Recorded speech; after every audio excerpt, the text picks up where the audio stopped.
Hello and welcome to Jennifer Knatters. I am Jennifer and this is my knitting and nattering video podcast. For new viewers, hello, welcome. Thank you for joining us. Returning viewers, it's so nice to have you back. Glad you're liking it. Glad we're friends. If you don't know me, I live in northern Scotland with my husband, 2 children, and 3 cats in descending order of height. Age no longer works because one of the cats is younger than the others, we think. We don't know. It's all a big surprise. We have a stray cat who lives with us. And one of my cats, the ginger one, let's see if I can do this.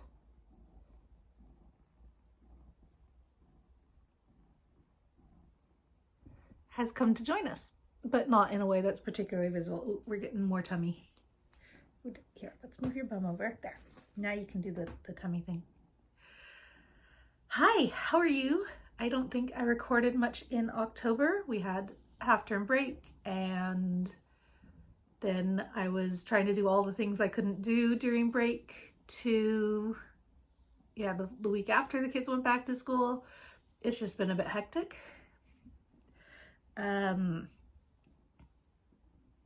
Today is the 2nd of November. I do very much still have my Halloween decorations up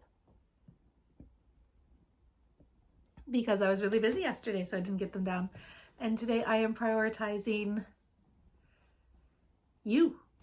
This, yay. I am drinking tea. I am drinking the Black Forest tea that I said I was drinking last time when I was actually drinking red velvet tea and remembered after like talking for ages. This is Black Forest tea from Bird and Blend. It's black tea with chocolate and blackberries and it's really nice. I am definitely a fan. Excuse me. Hi, how are you? I'm a bit all over the place. I have a finished object. That was a wonderful segue. Good job, Jennifer. I am wearing my Ranunculus, which I knit in Rowan Kid Classic. It is an aran weight. It is 2 strands of lamb's wool. In this case, it is a dark plummy purple, and 1 strand of mohair, which is black. You can kind of see the purple there. It looks more purple in very bright light and more black in just about every other light.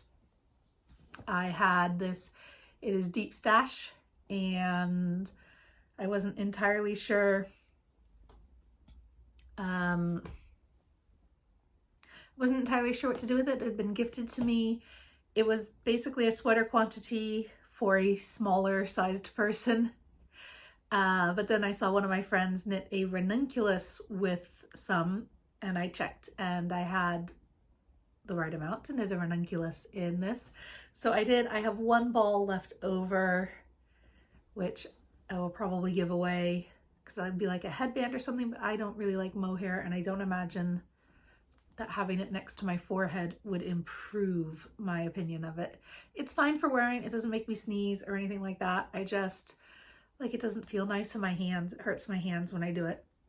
I don't know why, but I just, which, yeah, anyway. It is my ranunculus. I've woven in some of the ends and like, it's an I-cord bind off, so I grafted it closed. And I did take it down to Glasgow School of Yarn with me this past weekend. Glasgow School of Yarn was a few days ago. And I didn't wear it very much because it was unusually warm. Climate change is definitely getting us with that. I did wear a t-shirt, my Frida top, and got lots of compliments on it. Lots of people wanting to know what the pattern was. So that was really nice. But this one did not get much of a look in because it simply wasn't cold enough to wear a mohair and lamb's wool full-size jumper. I'm looking around for what to do next. My works in progress. Ooh, we could do socks because they're on top of the pile.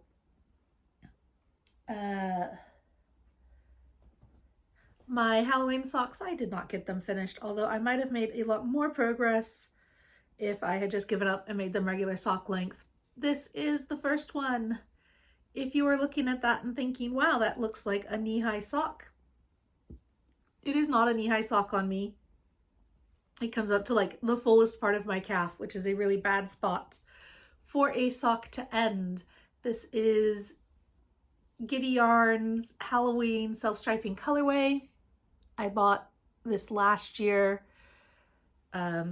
She did have more of it this year. I was knitting on it at the show, and I've just been doing increases up the back every time I hit the purple stripe, which worked out really well for sizing, except it comes to a really bad spot. So I'm going to rip it back, possibly to where this yellow stitch marker is. That is not why the stitch marker is there. That was my stitch marker I put in at the beginning when I was on the bus down to Glasgow. I popped in a stitch marker. I have started the second sock. I've cast it on, and I'm probably, you know, somewhere in this vicinity. That's where I was the last time I did a podcast. But yeah, I think I'll rip back to like there-ish and then do a cuff, or maybe a little further so that the cuff is, it's like that includes the cuff. But I will be ripping these back a bit. Yeah, socks. The other one is out in the bike. It's my, you know, like when I'm waiting for the kids and stuff project. I didn't feel like going out and getting it from the back of the bike. So we've got that. And then this is just some leftover opal in a gray. I put the heel in so I could try on the sock and see how it was going. Yeah. Otherwise, I'm very happy with it. It's lovely. Helen did say that some people came up to her stall and were specifically asking for this colorway, having seen me knit down in the cafe. So I consider that a successful batch of advertising, which, I mean, part of the fun of going to a show is showing yarn dyers, like, look, I made a thing with your stuff. And like, I have the blanket, it's over here underneath the sleeping cat and the pile of yarn to talk about. I did the blanket club last year from Giddy Yarns, and I have this gorgeous gradient rainbowy blanket. It's not the kind of thing you can really take to a yarn show, but socks in progress worked rather nicely. Excuse me. So yeah, works in progress, made good progress. I kind of want to just finish that sock, or at least get it up to a place, but I may just set them aside and finish them for next year and get on to Christmas socks, because if I start the Christmas socks now and actually work on them, there's a chance I'll have them for Christmas. And if I don't, I at least have the fun of working on Christmassy socks in the winter. Oh, what to say? Let me give Gingy a little top up. Doot, doot, doot. Other work in progress that you have seen before. This is the one I have done the most work on. And this is, it is not quite this bright, but it is really bright. I bought a cone of Woolly Knits British, it says it's a British 4-ply, but it's actually a 2-ply. So fingering in this very bright cone. I knit a hat for myself. I did show you the hat, right? I showed you the hat, which I've been wearing. I wore it today because I had wet hair when I had to go. I had a doctor's appointment. Put the hat on over, was quite toasty warm. It's not overly cold today. It was windy yesterday, it was a bit cold, but today it's just a bit dreek. And what was I saying? Yeah, I wore the hat, and even though it's a very light layer, it's plenty warm and keeps me nice, and it's very bright. Helps me be very visible. Blah. So I have done the cast on and a whole lot of ribbing. The ghost stitch marker is where we were last time. I'm doing my standard thing where I put in a stitch marker for every decrease repeat, and then I know what to count from to see how many rows I've done. And when I've used all my stitch markers, then I have done enough decreases for the waist shaping. One thing I will say is while I have stitch gauge, I don't have row gauge. So at that point, I have worked out how many inches. It didn't change much from my pre-block to my blocked swatch, which is the hat. But I'm going to measure how many rows the instructions are and knit, work out the inches for that, and then knit till I have that many inches before starting the increases again. So I do have to add a few extra rows. I should have spaced the decreases more, but then I would have had to figure it out in advance. So this way I get to figure it out on the fly, having, you know, realized that was going to be a thing after I'd already got a few in. And again, like if I just started spacing them differently, that wouldn't have been a problem. Knitting is very forgiving. So yeah, I've made really good progress on this. I feel very happy with the progress I've made on that. I worked on it a lot for like 2 weeks and I haven't touched it much in the last couple of days. First, because I was down in Glasgow, and then I've just been really busy since then. And I hung that on the corner of the table. And I have a new jumper cast on. I've decided I want to do Nanny Swaymo, which would be national, if I was still in the US, National Knit a Sweater Month. It was popular a number of years ago, and I think it's fallen out of favor and has largely been eclipsed by modern daily knitting's bang out a sweater in February. But it's the same idea, and you have more days. This is where I have what I've been working on. I am doing, sorry Gingy, sorry. I still have my needles in there. Could I have prepped this in advance? I could have. It is literally raining leaves outside. That is a rough sketch. It is the schematic for the measurements of Vinterskov, which is a colorwork yoke pattern by Karie Westermann. If I have skills, I will add a picture of her one. I knit a scarf a number of years ago in Jamieson and Smith's Aran. This is a lovely blue, which probably has a name. Yes, the name is Indigo. And I didn't really like the scarf shawl. It was kind of a narrow shawl, wide scarf. I didn't love it. It was fine. I enjoyed knitting it. I recognized it was not something I would ever wear. So I bought more and some cream.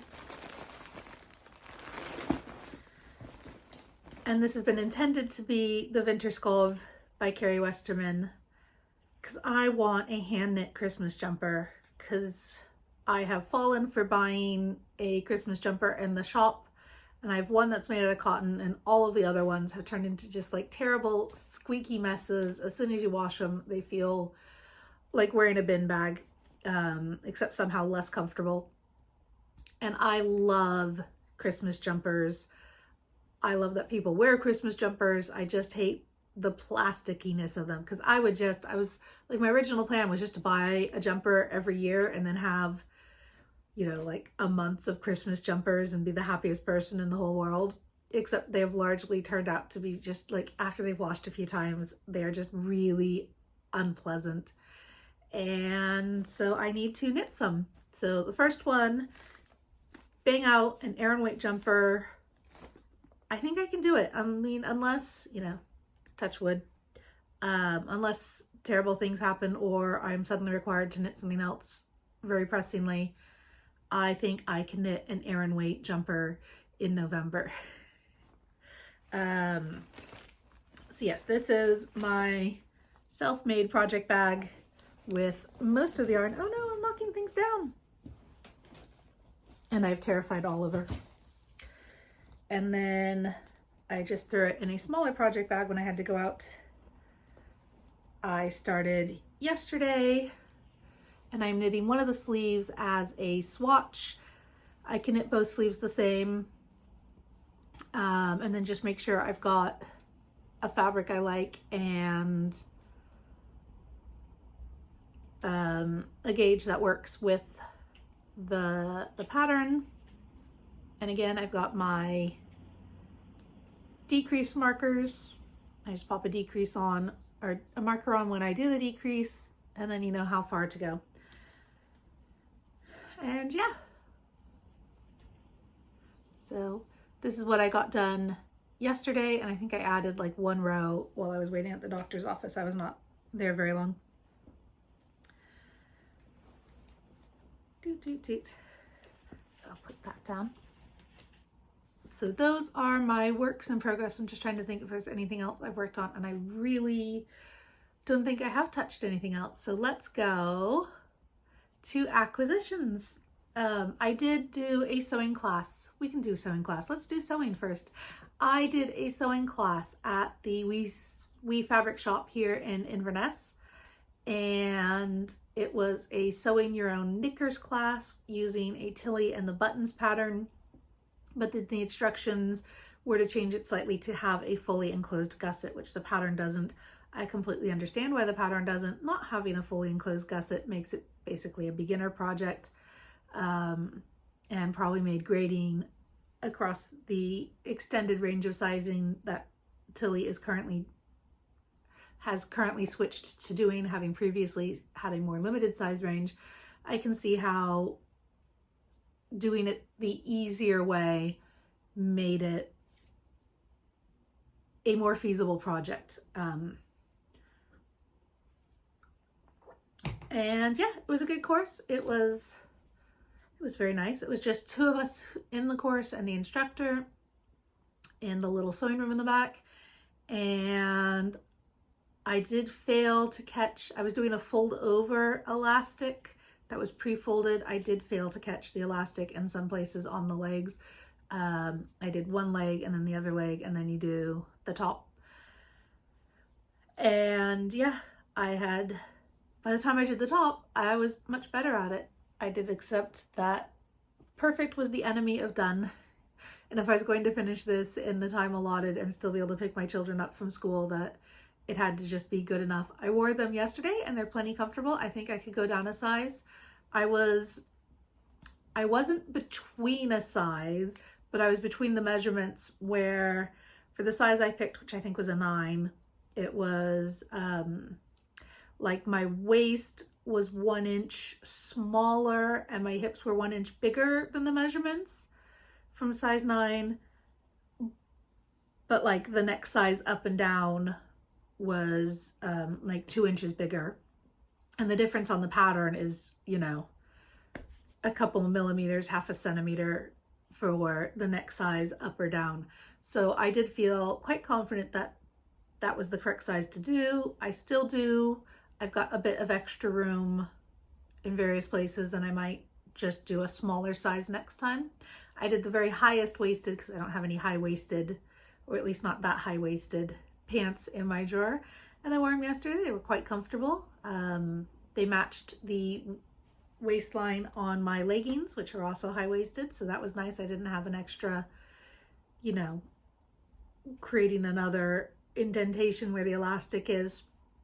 Although it hardly had any indentation from the elastic at all either, because it basically fit my measurements exactly without any negative ease. So yeah, I think next time I will go down a size, and yeah, I think there will be a next time. It would have been nice to be able to come home and ride my sewing mojo into making more things, but I do need to tidy up my sewing table a bit so I can get to it. It's all covered in yarn right now. But yeah, I did tidy up, like I got all the laundry folded and put away and stuff yesterday, which was my laundry and my 5-year-old's laundry had all just been piling up in the room. but I got it folded and put away. So there's a bit more space in there now that I can rummage around and stuff. So let's go on to Glasgow School of Yarn. Oops, sorry, Gingy. I took my A Year of Techniques bag to be my shopping tote. And one of the other knitters I was meeting up with also brought the Year of Techniques bag. We were saying like, oh yeah, we were all like looking through like, do we take a Year of Techniques? Do we take another Year of Techniques? Do we take Confident Knitter? I largely took this one because it was empty. The Confident Knitter one I did find, and it's just the one I have my empty project bags in, so dumping in that would have been fairly easy, but this was one of the empty project bags in. And as Jen said, because she was there as well, she's like, oh, and it proves that you've been there since the beginning. So yes, my very big tote, it does make a really good, like it's just a really strong drawstring bag. I did pay for the deluxe ticket that gets you anytime entry, which came with a really beautiful tote bag and a little mini skein of yarn and a little wooden, well, I'll probably show it to you in a minute. But I wound up giving the tote bag away. I like it more than the design from last year. I really liked it was a Macintosh rose, excuse me, in pinks and purples. I loved it. But on Sunday, I was sat with 2 uni students, and one of them had bought the tote bag and one of them could not afford to buy the tote bag. And I'd said, Jen had given me her spare, well, her mini, because she knew it was colors she wouldn't knit with the day before. So I'm like, I've got an extra mini if you want it. And she was like, no, I don't really want the mini. It's mostly the tote bag I like. And I said, you can have my tote bag.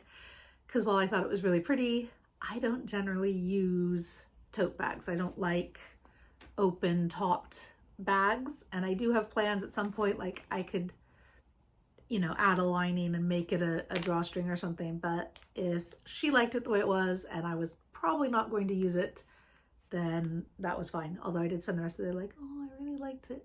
But I could have bought one. They did have them for sale. I could have picked up another one. But I did not need that. On to squishes. We'll just start with the top of the bag. The first thing, and I apologize for the crinkling, is from My Mama Knits.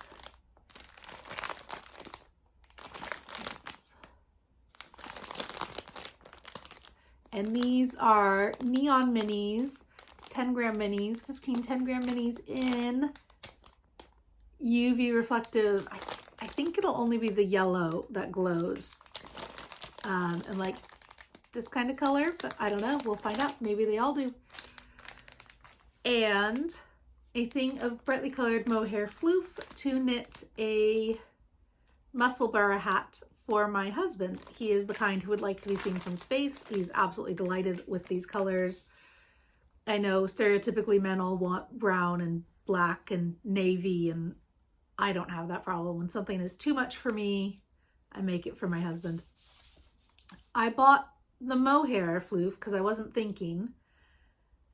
And then I thought, oh, what if the mohair is more scratchy, like more itchy on his head?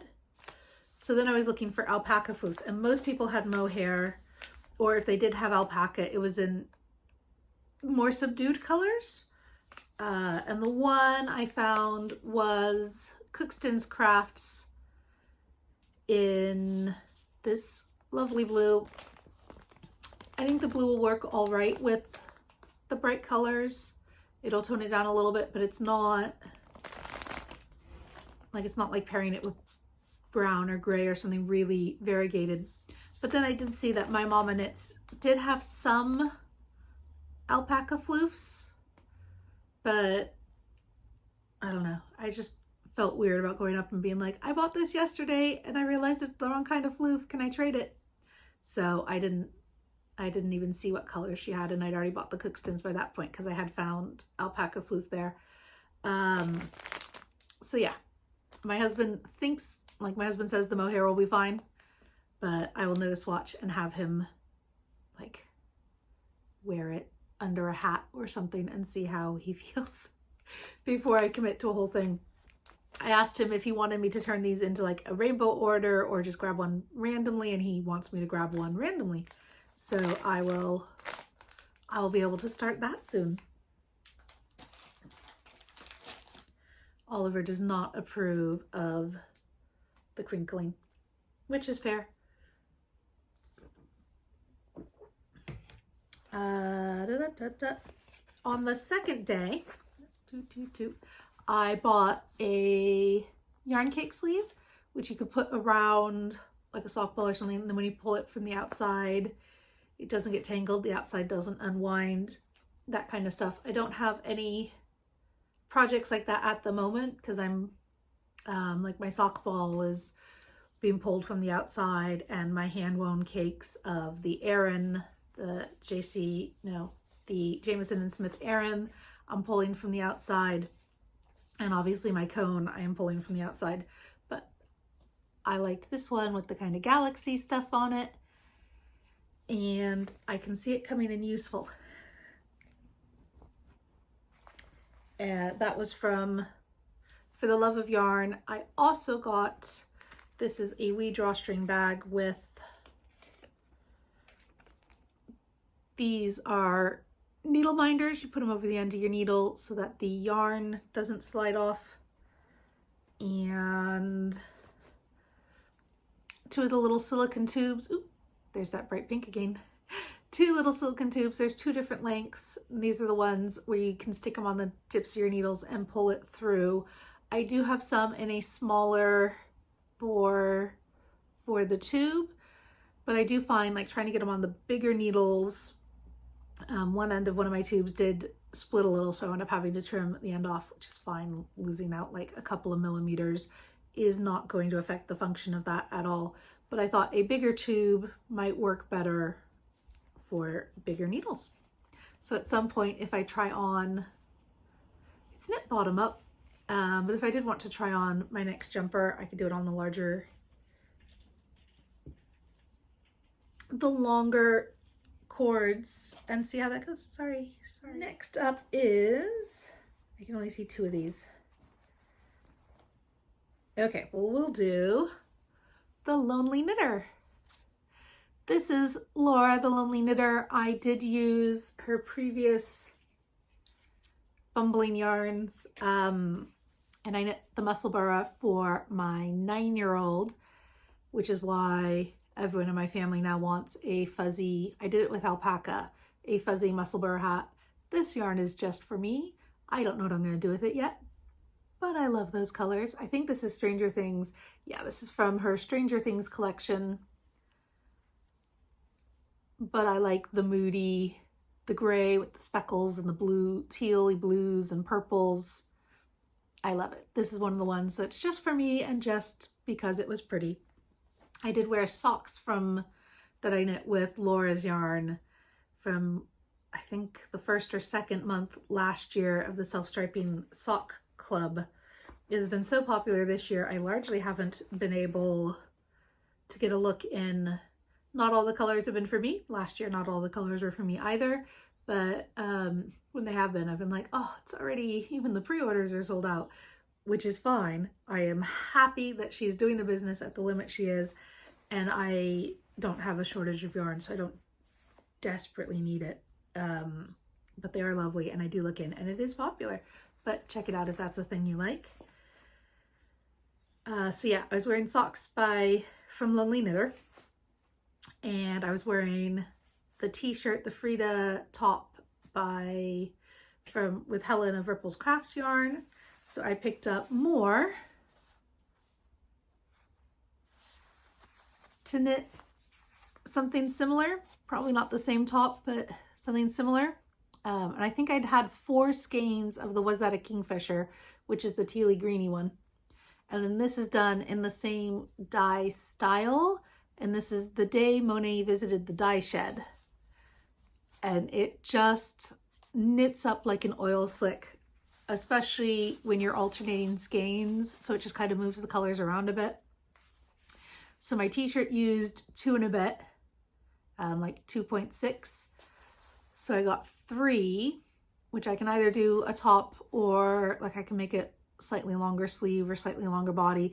It's fairly positive ease, so I have options. I can't do anything too big and drapey and huge, but this should be a really nice jumper. I know knitting pullovers in 4-ply is an acquired taste, and a lot of people are like, oh, it's so much knitting.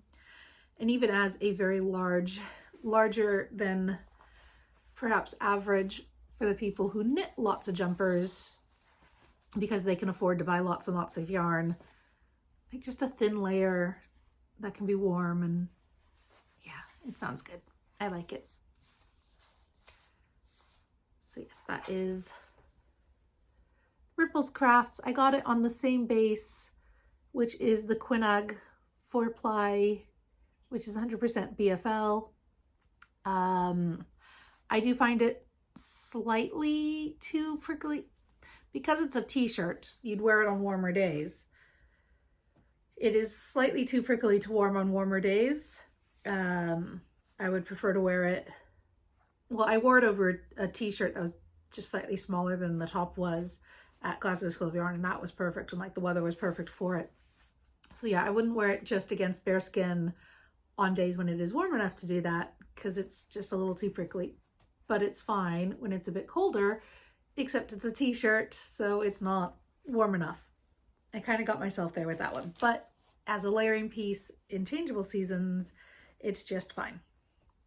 Next up is Giddy Yarns. As I said, I was shilling for her self-striping sock yarns, but I did pick up this DK again in the moody, I mean, when you're going to say, Jennifer, did you have a color theme going? And it was moody teals and purples. This one I am hoping to make a beloved hat by Tin Can Knits. That is the bonnet one. You do an I-cord, knit up, knit down, I-cord. It works really well under bike helmets because it comes down like over your ears. You could tie it in a bow if you need to. But yeah, this one I think will be for me. That's what I'm hoping to do with that one.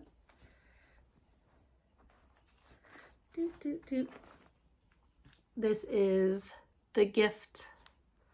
And again, this is For the Love of Yarn, where I got the sock cozy and then this is Jen Hogg. She was on Sewing Bee and now does Wooden Notions. There we go. So it's got just a little ruler, and then these are needle gauges. So you fill the one. And then this is the mini this year. Very much my colors.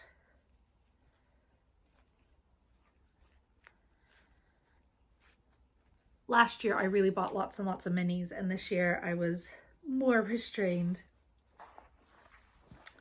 And then from the little gray girl, come here. This is a self-striping 70-gram sock set. 50 and 20. And then I got this with the gray mohair to do a hat for the 5-year-old who wants rainbows and black. And I think this will fit the spec. Again, I'm not sure because it's mohair and I wasn't thinking. But I do have some black floof, which I remembered after I, already bought this, that I had bought black floof. It was just kind of the rainbow I need. But that'll be fine, and I can always find use for mohair. There's so many projects right now that require a skein of mohair. And one of my friends made little triangle, like pyramid bags with lavender in. So that's very nice. And then I have a sweater quantity of... Come here. The Kinross 4-ply.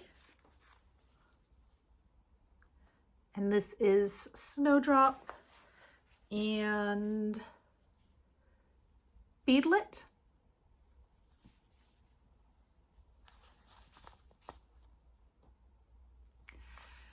which will make a Christmas pullover. And I want to do this with Skein Knits.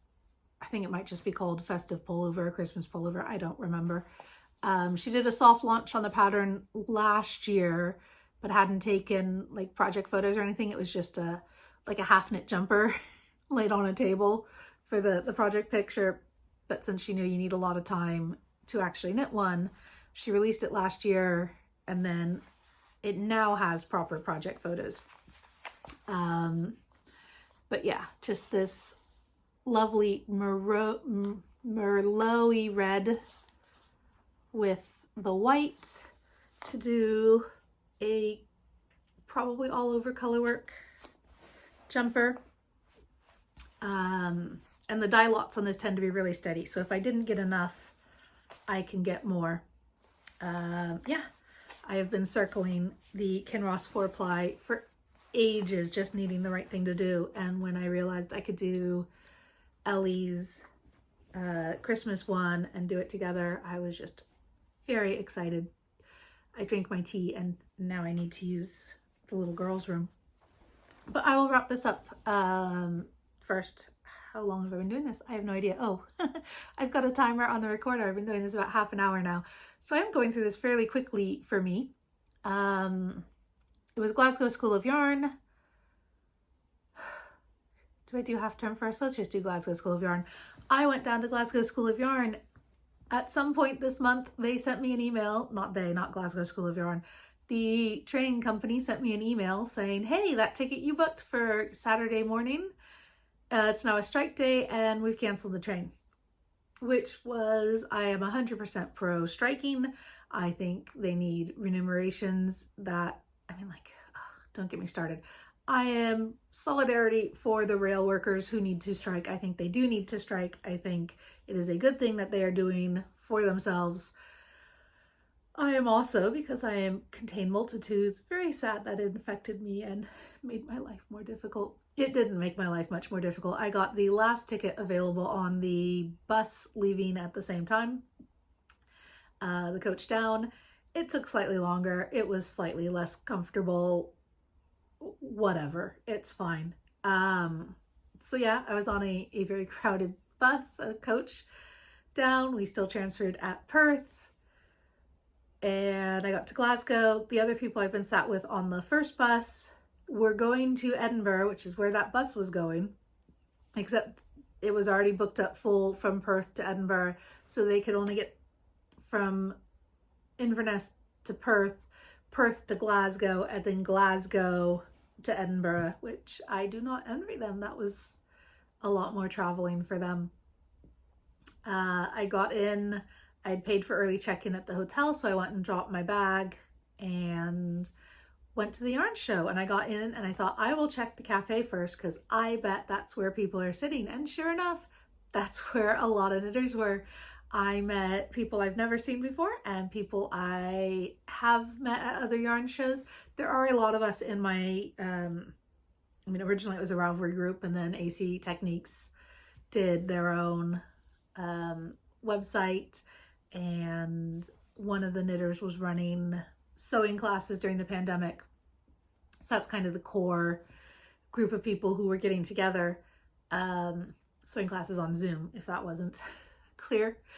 Yeah, so I met a bunch of people. There were people from Australia, people from around North America, people up from England we haven't normally seen, and then a bunch of us, the Scottish knitters, who often bump into each other at Scottish yarn shows, usually in smaller numbers than we had that day. So yeah, there's a lot of knitters. I sat down, I said hi to people, I said it's great to see you again to other people.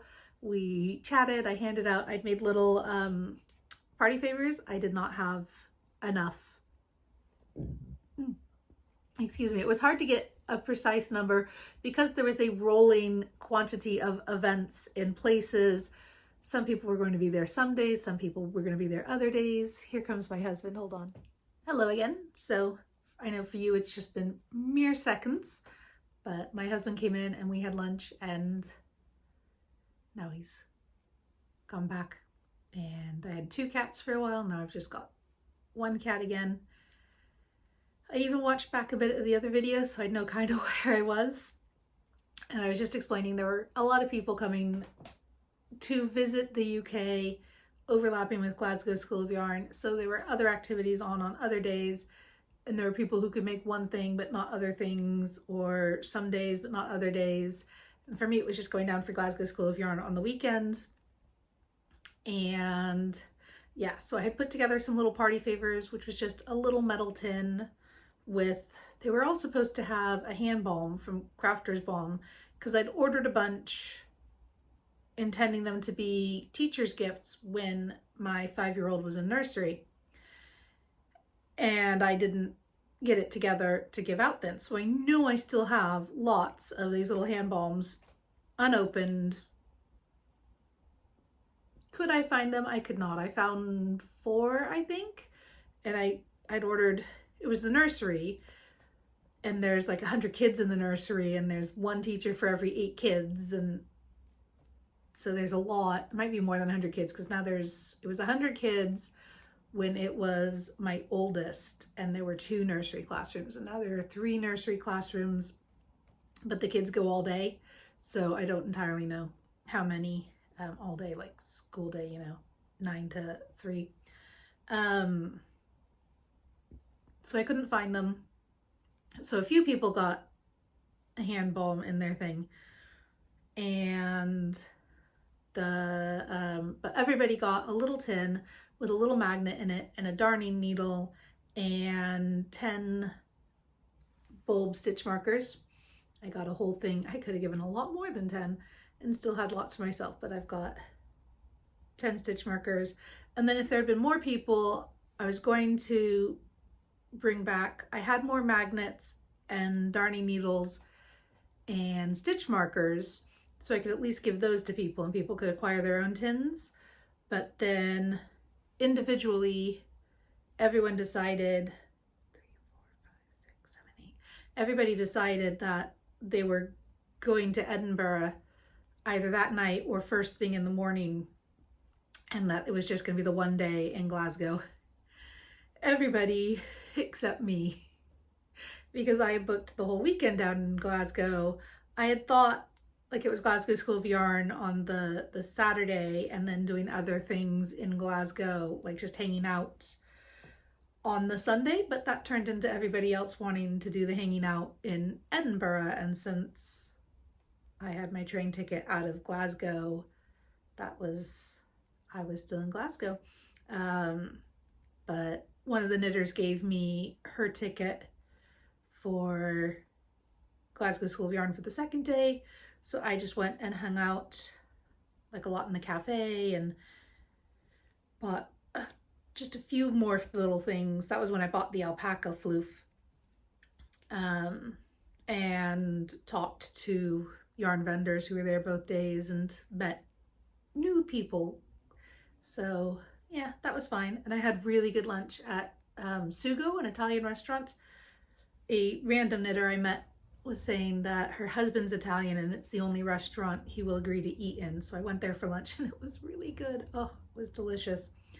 And then I got my traditional burrito from a little burrito shop that's near the train station for the way home. And it's not that they are the most astonishingly wonderful burritos, but they are solidly okay. Like absolutely perfectly serviceable burritos. So once a year I go to Glasgow and I get a burrito for the train ride home. Yeah. Oh, I guess Chris did go for a walk, so that's him coming home.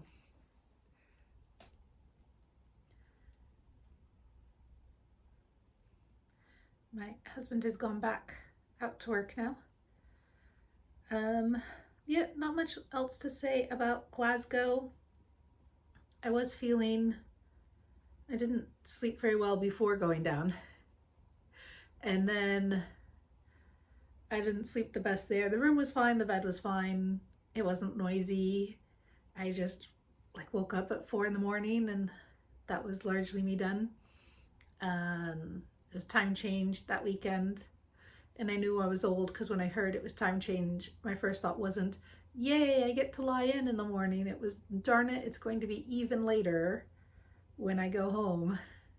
Like my train that was getting me in at 8 already felt like it was going to be so late at night, and then it turns out it was actually going to feel like I was getting in at 9.